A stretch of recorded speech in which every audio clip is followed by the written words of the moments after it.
The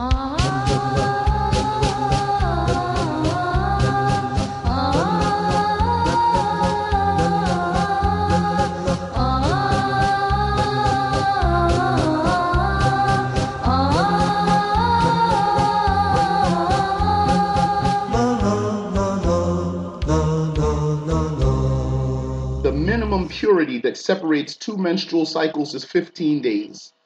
The average is 23 or 24 days, and there's no maximum. So we said that purity in Arabic is called Tuhr. Tuhr. And Tuhr is different from something else that's going to come back. And we're going to mention it, insha'Allah ta'ala. So know that there's something that's called Tuhr, purity. And there's something else too, that when it comes, you're going to know what it is.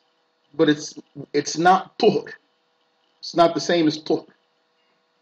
When we say Tuhr, it means the woman is not judged as menstruating or postpartum bleeding. This is the meaning of Tuhr, that she's not menstruating or having postpartum bleeding. Did we say Tuhr means that she doesn't experience any bleeding whatsoever? No, we didn't say that. So Tuhr doesn't mean that she's not experiencing any bleeding whatsoever. Tuhr means she's not menstruating and she's not experiencing postpartum bleeding. So the minimum purity that separates two menstrual cycles is 15 days.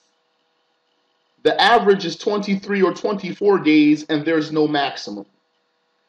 The minimum purity that separates two menstrual cycles is 15 days, so the minimum of Tuhr is 15 days. That means if a woman finished menstruating, then in order for the next bleeding to be validly considered menstruation, she must go through a 15-day interval of purity.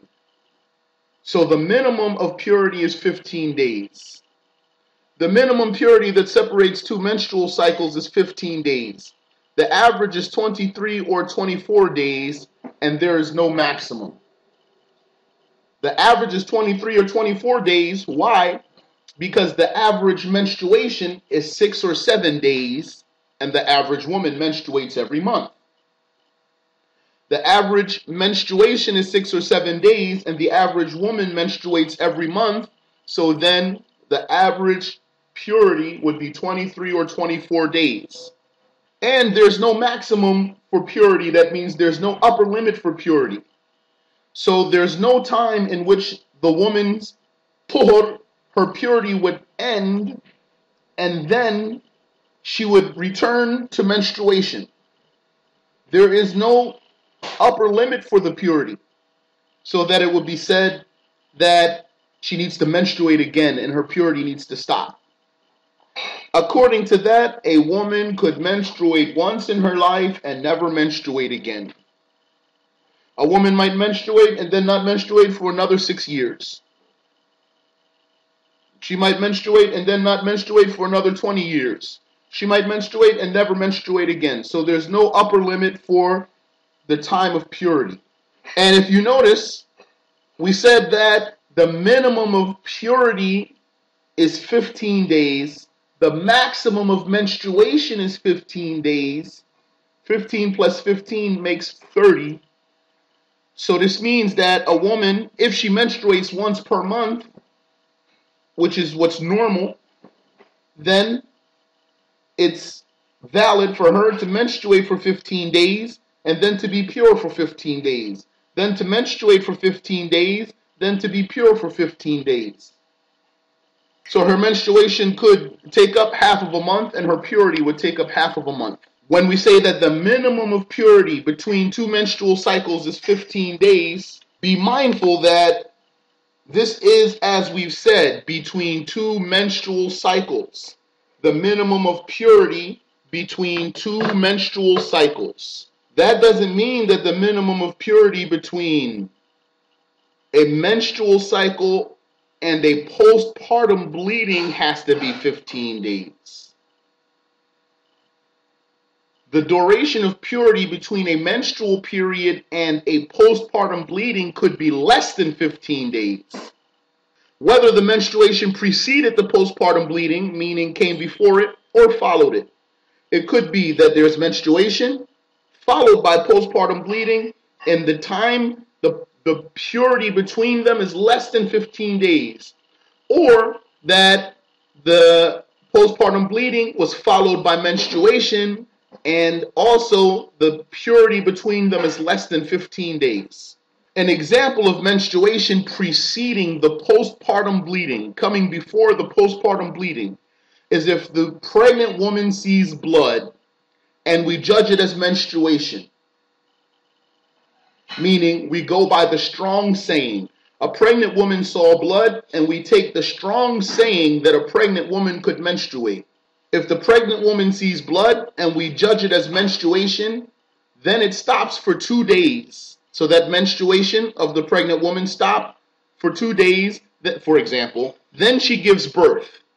In this case, without a condition that 15 days should have lapsed between the postpartum bleeding and the menstruation that occurred before it, the blood that exits after the childbirth would be considered postpartum bleeding. So a woman, she was pregnant, and then she saw a vaginal bleeding, and we took by the strong saying that the pregnant woman could menstruate. So here's a menstruation. Then that menstruation stopped, and 2 days later she gave birth, and then new bleeding came. This new bleeding is postpartum bleeding, not menstrual bleeding. So here we've demonstrated an example of less than 15 days between menstruation and postpartum bleeding. And this is a case where the menstruation preceded the postpartum bleeding. As for menstruation following postpartum bleeding, so the postpartum bleeding is first, then the menstruation comes. If menses occurs after the postpartum bleeding reaches its maximum, which is 60 days, such as for the woman to see the postpartum bleeding for 60 days, then it stops for a day, then blood reappears. The reappearing blood is menstruation, because it can't be postpartum bleeding. She reached the maximum. The maximum of postpartum bleeding is 60 days. It can't be postpartum bleeding, so she reached the maximum of postpartum bleeding, 60 days, the blood stopped, and then the next day after that, she saw a new bleeding. This is judged as menstruation. So this is a case where the menstruation came after the postpartum bleeding, and what's between them is less than 15 days. Another example, if the woman experiences postpartum bleeding for 55 days, then the blood stops for 6 days, then blood recurs. This recurring blood is also menstruation. Is this clear? Any question about that? As for the postpartum bleeding woman's blood stopping before it reaches its maximum, so a postpartum bleeding woman has a 60-day window. As for her blood stopping before reaching its maximum, so she didn't get to 60 days, then the bleeding recurring, so she didn't get the 60 days, the blood stopped. And then it came back again. What's this new bleeding? In this case, it depends. We need to look. If 15 days or more have separated the two bleedings, then the second bleeding is menstruation. Hence, if the woman experiences postpartum bleeding for 40 days, so she didn't reach her 60-day maximum, then it stops for 15 days, which comes to 55. Had she been continually bleeding, that would be 55 days. She still didn't reach her maximum. Or more, 16 days, 17 days. Let's just say 15 days. It stopped for 15 days. And then it reoccurs, we consider the new bleeding menstruation. As for the case of the two bleedings not being separated by 15 days, meaning a woman is in her postpartum bleeding, which is at maximum 60 days. then it stopped, then it recurred. And the gap between these two bleedings is not 15 days. She did not reach her maximum, and the gap between these two bleedings is not 15 days.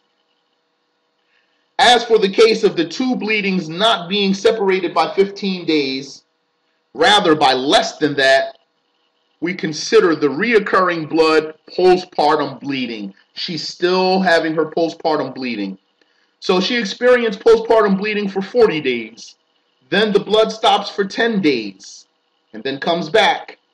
In this case, the postpartum bleeding did not reach its maximum, nor did 15 days separate the two bleedings, so she considers the reoccurring blood as postpartum bleeding.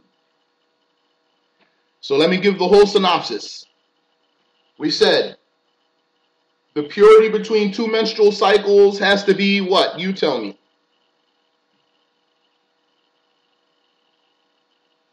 15 days.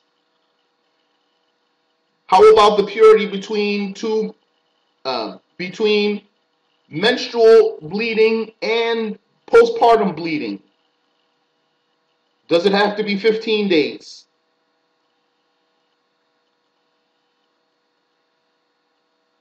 No.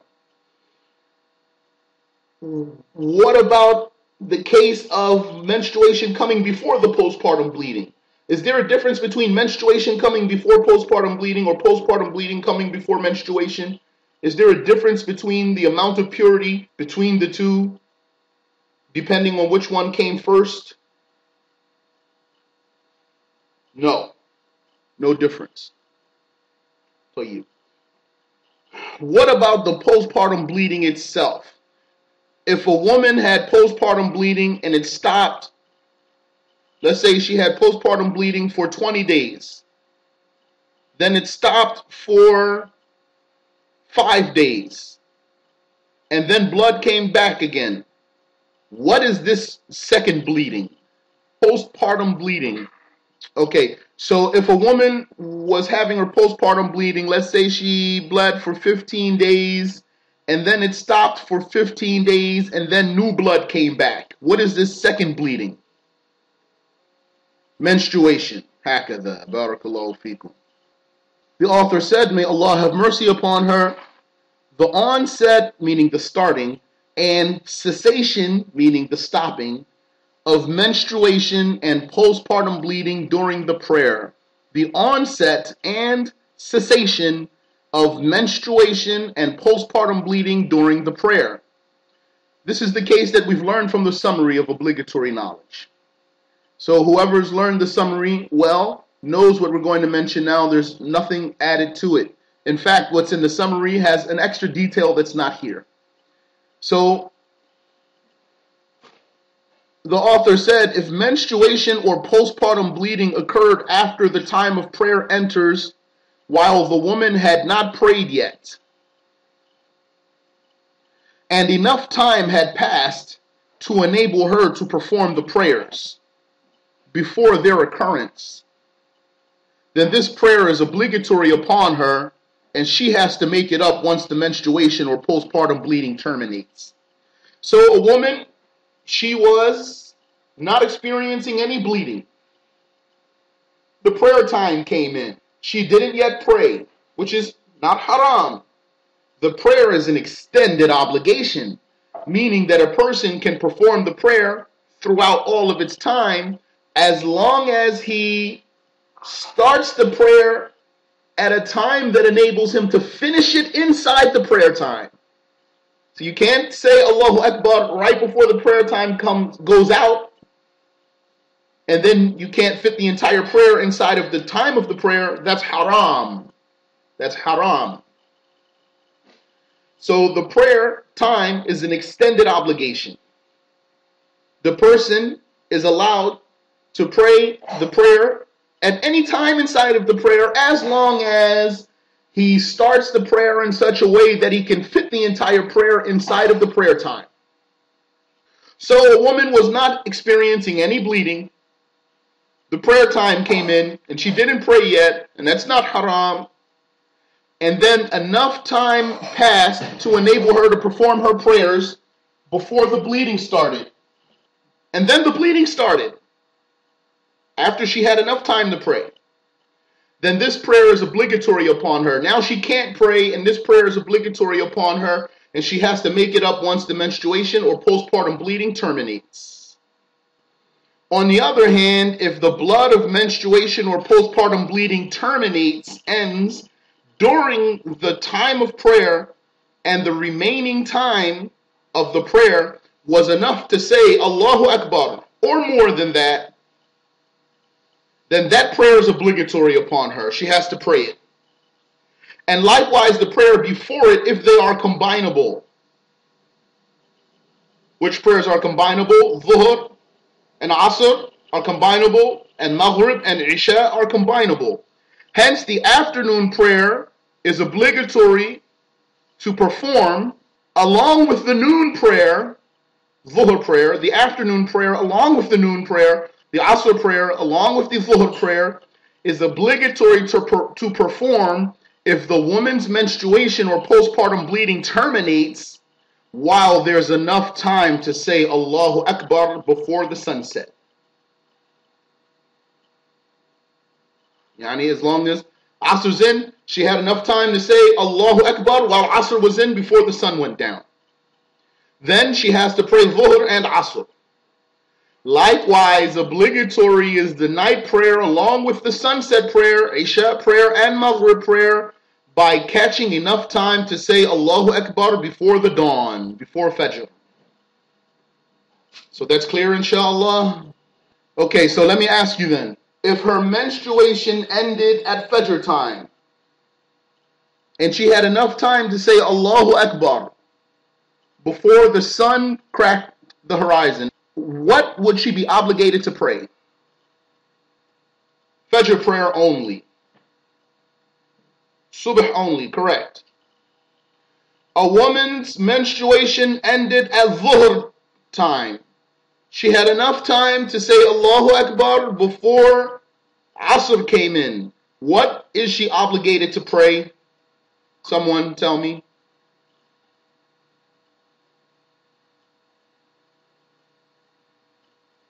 Dhuhr only. Correct.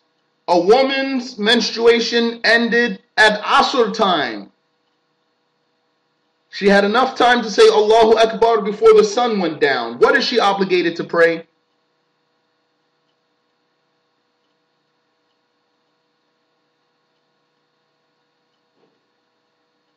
Dhuhr and Asr. Correct. A woman, her menstruation ended at Maghrib time. She had enough time to say Allahu Akbar before the disappearance of the red twilight, before Isha comes in. What is she obligated to pray?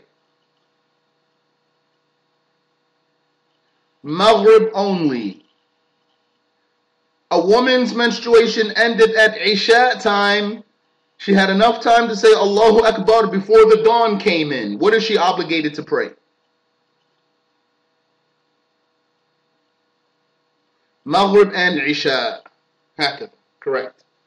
Make sure you teach that to sisters, because maybe there's many sisters who don't know that they should make up those prayers. Okay, any question before we move on?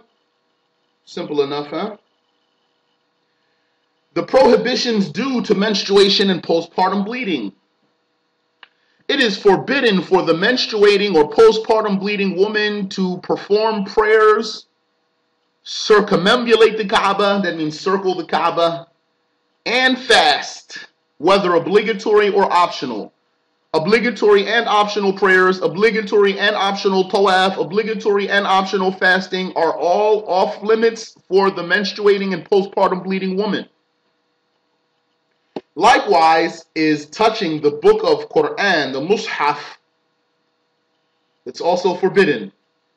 Its cover, its pages, even its margins, the margins, and the case that contains it, the case that's containing the Mus'haf. And likewise, it is prohibited for her to touch what has Quran written upon it, such as a board. as opposed to what was written for other than that. For instance, what is written on something to carry upon one's person for protection. Yani, a menstruating and a postpartum bleeding woman can carry the hirz, which is also called hijab or ta'weed. She can carry that while she's menstruating. If she had that around her neck, for example, while she's menstruating, it's not forbidden. Here's a question. If a woman is on her menstrual cycle, can she get married? Yes, she can. Marriage is not a reason. Menstruation does not invalidate marriage or prohibit marriage. Yes, a woman can get married while she's menstruating, but she can't have the sexual intercourse.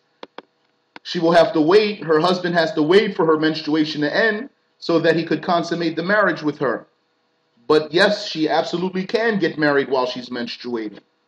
Also, carrying the book of the Quran, unless it is in one's luggage and the person did not intend to carry the book of the Quran, rather he intended to carry the luggage generally, he just wants to carry his luggage, or he did not intend anything in particular, he didn't have any particular intention in carrying that luggage, then, if he wants to carry the mushaf, then that's forbidden. If a person has a mushaf in his luggage or in his bag, like his backpack, for example, and he wants to carry the mushaf, that's his intention. His backpack has many things in it, but he wants to carry the mushaf, then that's haram. But if he just wants to carry his bag, generally, like it's time to go, and he just wants to take his bag, it's permissible. It is permissible to write the Quran without touching the written words or carrying the paper upon which the Quran is written. Likewise, so you understood that she can write Quran, but she cannot touch the page. She can't touch the Quran or carry the page. Likewise, it is not prohibited for her to carry the book of interpretation of Quran, the book of tafsir, if the written explanation exceeds the words of the Quran. And this, be mindful, this is in reference to the style of interpretation in which the interpretation is blended with the verses. The interpretation is blended with the verses of the Quran, not like a translation. The translation has the Quran on one side in such a way that if you want to recite, you can recite, just reading ayah after ayah. The interpretation, if the explanation is blended with the Quran itself, which means they take a piece of the ayah and then explain it, then the next piece of the ayah and then explain it, then the next piece of the ayah and then explain it, like that, then if the explanation is more than the words of the Quran itself, she can carry that book while menstruating. Hence, if the words of Quran were greater or equal to the explanation, then it is prohibited. Also, it is prohibited for the menstruating and postpartum bleeding woman to stay in the mosque. So it's not an issue of even just praying in the mosque. For her to stay in the mosque, that means to dwell in there. Staying doesn't mean entering. There's a difference between going in and staying. So it's not permissible for her to stay in the mosque. That means to dwell in there. Or to go back and forth in it. That means to go inside and then go from, for example, one pillar to the next pillar, from one wall to the next wall, without being still. Also, she cannot do that. What she can do then, as for passing through, meaning to go into one door and go out the other door, if she is not safe from contaminating the masjid, it is forbidden. It means if she fears that by passing through that her menstrual blood would stain the masjid, then it's forbidden for her to enter and pass through. It's forbidden for her to enter. If she fears that her menstrual blood will stain the masjid, then it's forbidden for her to enter. If she is safe from contaminating the masjid, it is not forbidden. Rather, it is disliked for her to pass through, to come in one door and go out the other door. Not to go in the door and come out the same door. No. Not to go in the one door and come out the same door. To go in one door and go out another door without stopping while she's confident that she will not stain the masjid, then this is permissible but disliked. She cannot be married in the mosque she cannot enter the mosque while she has her menses. She cannot go inside unless she's going to enter in one door and go out the other door without stopping. It is prohibited for the menstruating and postpartum bleeding woman to recite the Quran with the intention of recitation. However, if she did not intend that, like if she says during a time of calamity, Inna lillahi wa inna ilayhi raji'un. She said that in a time of calamity, not to recite Quran. It's not her intention to recite it as Quran, as dhikr. Or to say when writing, Subhanalladhi sakhara lana hadha wa ma kunna lahu muqrinin. Like she got on a horse and started riding it, or she got in the car and started riding it. So she said this dua with the intention of making remembrance statements, dhikr, not with the intention to recite the Quran, then it is not prohibited. Also, it is prohibited to enjoy what is between the navel and the knees of the menstruating woman. Sexual intercourse is forbidden with or without a barrier, as well as enjoying what is between the navel and the knee of the menstruating and postpartum bleeding woman, unless it was with a barrier.